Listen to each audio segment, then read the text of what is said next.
I thought hiring a tutor for my daughter would just mean better grades and fewer late nights, worrying over homework. When Daniel showed up at my door, polite, brilliant, and with a disarming smile, I felt relief. But week after week, as he patiently taught her algebra and history, I noticed he was teaching me something too, something I had long forgotten about myself. One afternoon, while clearing away empty teacups and laughter still lingering in the air, he looked at me and said something that shook me to my core.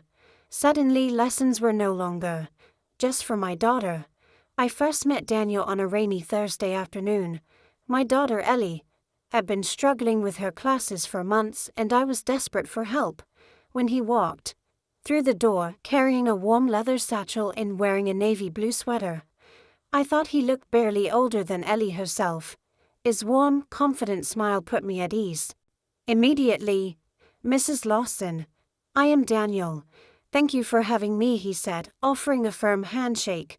There was something refreshing about his presence, something almost grounding. In the weeks that followed, Daniel became a regular fixture in our home.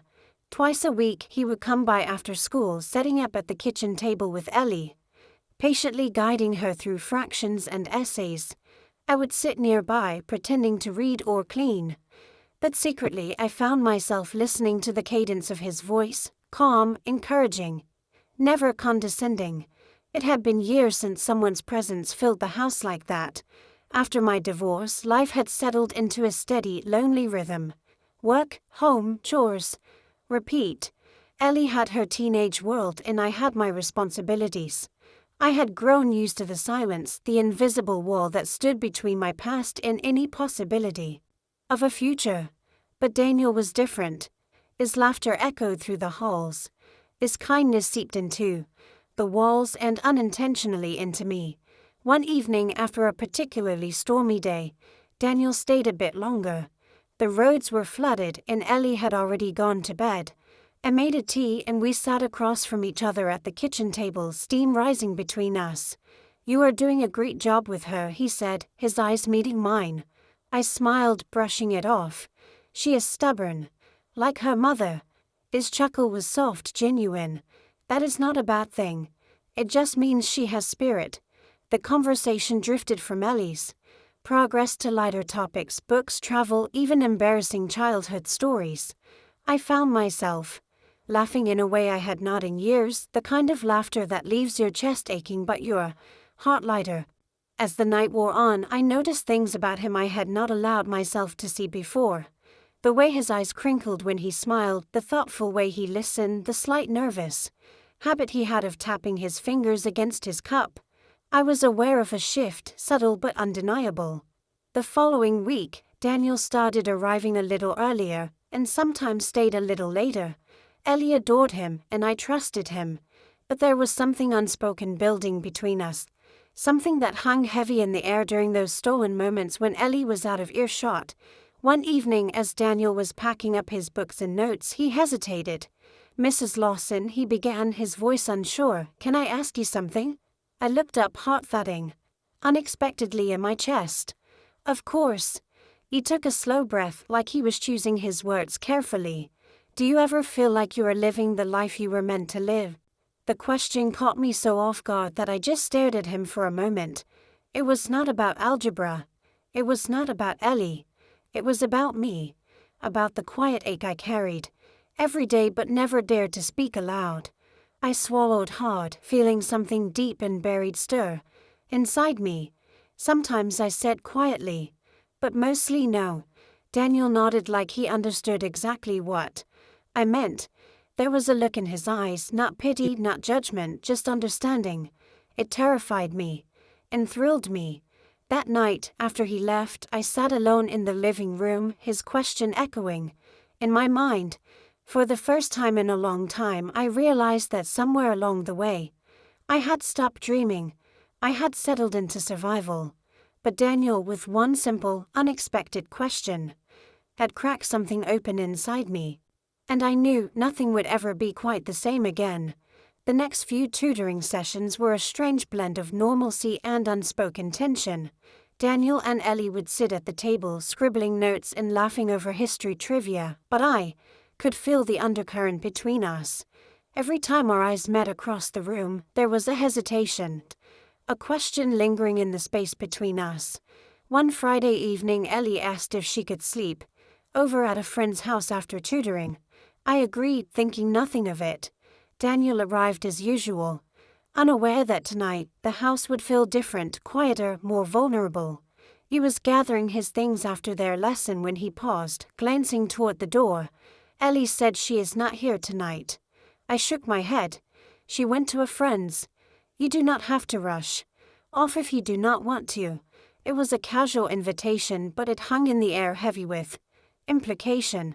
Daniel hesitated for a moment, then placed his bag back down on the chair.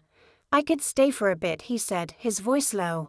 I made tea again, a familiar ritual now, but everything felt charged, every glance, every movement.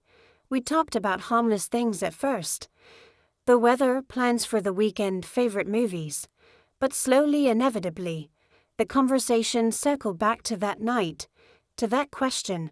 I have been thinking about what you asked me, I said, my fingers wrapped around the warm mug. About living the life I was meant to live.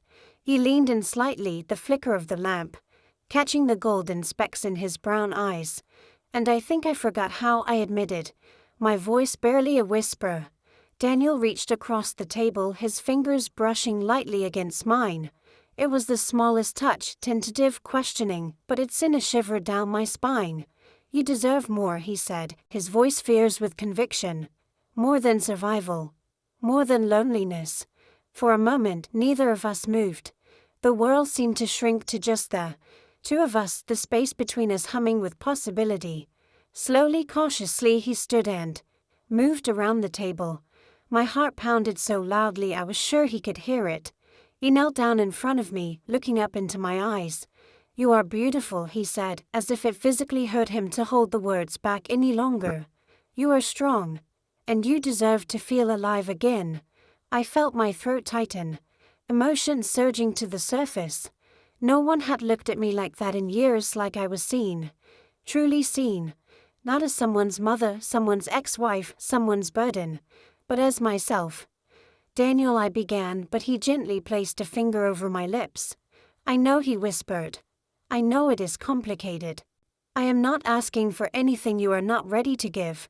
I closed my eyes for a moment, gathering the courage that had lain dormant for too long. When I opened them, he was still there, patient, steady, waiting. I reached out, threading my fingers through his hair, feeling the soft strands against my skin. He closed his eyes, leaning into my touch with a soft sigh, like he had been holding his breath forever. When our lips finally met, it was not rushed or frantic. It was slow, tentative. An exploration rather than a conquest. His hands cradled my face as if I were something precious, something breakable. And in that moment I realized I wanted to be broken open. I wanted to feel. He helped me stand, his arms wrapping around my waist, holding me close. We moved as if guided by an invisible rhythm, bodies aligning naturally. It was not about urgency. It was about discovery, about remembering that I was still capable of passion, of desire, of connection. He kissed a trail along my jawline, down my neck, every touch reverent, every breath of silent worship. His hands traced the curves of my body, not with hunger, but with awe, like he was memorizing me. And I let him. I let myself feel every caress, every whispered word against my skin. I let myself sink into the warmth, into the rightness of it all. The years of loneliness, of second-guessing, melted away under his touch, when he finally lifted me into his arms and carried me toward the couch. There was a tenderness in his strength, a promise that he would not hurt me, that he would cherish whatever piece of me I was willing to give. We made love slowly, unhurriedly, learning each other's rhythms, each other's vulnerabilities. It was not about perfection. It was about honesty. About the healing that came from being touched with care, with intention. Afterward, we lay tangled together under a soft blanket, the dim light casting gentle shadows across the room. I rested my head against his chest, listening to the steady beat of his heart, feeling a profound sense of peace I had not known in years. He ran his fingers through my hair, his touch feather-light. You are incredible, he murmured. I smiled against his skin, feeling tears prick the corners of my eyes, not from sadness but from gratitude. Gratitude that life, unpredictable as it was, had given me this unexpected gift. "Thank you," I whispered. He tightened his arms around me.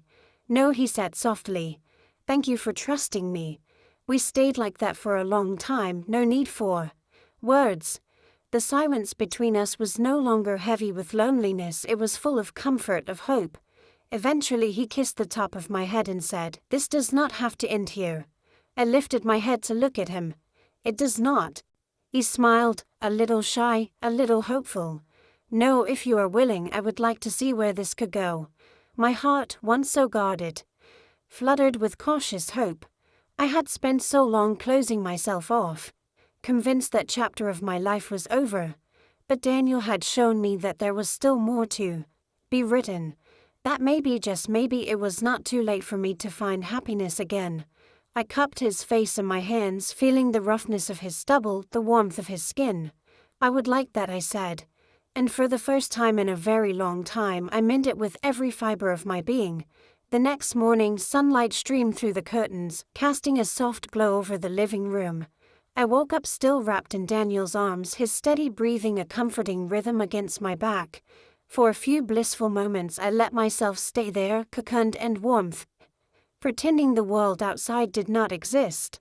But reality crept in quickly, the sound of a text notification, the faint ticking of the wall clock, the sharp reminder that this perfect, fragile moment could not last forever. I carefully disentangled myself and sat up, pulling the blanket around me. Daniel stood, reaching out for me instinctively, his fingers brushing my arm. His touch sent a familiar shiver down my spine. "You are not running away, are you?" he murmured, still half asleep. I gave a small sad smile. "No, just thinking." He sat up too, resting his chin on his hand as he studied me. "About what?" I hesitated. How could I explain the storm inside me? The fear of being judged, the fear of complicating everything, the fear of losing myself again in someone else's story instead of writing my own. "I am scared," I admitted finally. Daniel's face softened. "Of me?" "No," I said quickly, reaching out to touch his knee. "Of what this means. Of what happens next." He nodded, understanding more in that moment than I could put into words. "We do not have to figure it all out today," he said gently. "One step at a time. One step at a time." It sounded so simple. But after years of carrying the weight of responsibility, of suppressing my own needs for the sake of others, it felt like stepping into a completely unfamiliar world. Later that day, after Daniel left, I sat by myself at the kitchen table staring at my reflection in the window. I looked the same tired eyes, same soft lines etched by time. But inside, everything had shifted. There was a knock at the door, pulling me from my thoughts. I opened it to find Ellie home early, her face flushed with excitement from her sleepover. "Mom," she chirped, flinging her arms around me. "Guess what? We are planning a big end-of-year party. Can we have it here?" I laughed, ruffling her hair. "We will see, sweetie." As she chattered on about her plans, I realized something. This was what I was fighting for. Not just a fleeting connection, or a romantic fantasy, but a fuller life. One where I was more than just a caretaker, more than just a background character. A few days later, Daniel came by for another session. This time, things were different. We were different. There was a new layer to our interactions, a tenderness that went deeper than words. While Ellie worked on her assignments, Daniel and I stole glances across the room, small smiles exchanged in secret. It was thrilling and terrifying all at once, like balancing on the edge of something vast and unknown. After Ellie went upstairs to shower, Daniel lingered in the kitchen while I tidied up. There was a heavy silence between us, not uncomfortable, but charged with all the things left unsaid. Finally he spoke. "I meant what I said. I am not going anywhere unless you tell me to." I looked at him, really looked at him, the earnestness in his eyes, the steadiness in his voice. This was not a boy playing games. This was a man who saw me, who wanted me for who I was now, not who I used to be. "I do not want you to go," I said, my voice barely more than a whisper. Relief flooded his features and he closed the distance between us, pulling me into a hug that said everything we were too scared to say aloud. I buried my face in his chest, breathing him in, feeling the steady thump of his heart against mine. It was messy. It was complicated. It was terrifying. But it was real. In the days that followed, we found a rhythm. Small, stolen moments, a brush of fingers, a shared smile, a lingering glance. It was not about rushing towards some grand declaration. It was about building something fragile and real, one moment at a time. And maybe that was the lesson he had truly come to teach me, that life did not have to be perfect, to be beautiful, that I was allowed to want more, to reach for happiness, even if it scared me. Especially if it scared me. Because sometimes the things that scare us the most are the ones that set us free. Weeks turned into months, and the quiet rhythm we had built became the new background music of my life. It was not a whirlwind romance, not a dramatic storybook affair. It was something far better. It was real, it was slow, and it was ours. Daniel continued tutoring Ellie, and somewhere between algebra lessons and late-night coffees, he became part of our family. I found myself laughing more, worrying less, and trusting the world and myself a little more each day. One evening, as we sat together on the porch, watching the sun dip below the horizon, Daniel reached for my hand. His thumb traced small circles against my skin, grounding me, reassuring me. "You changed my life, you know," he said softly. I smiled, feeling tears prick the corners of my eyes. "You changed mine too." There were still moments when doubt crept in, whispering old fears.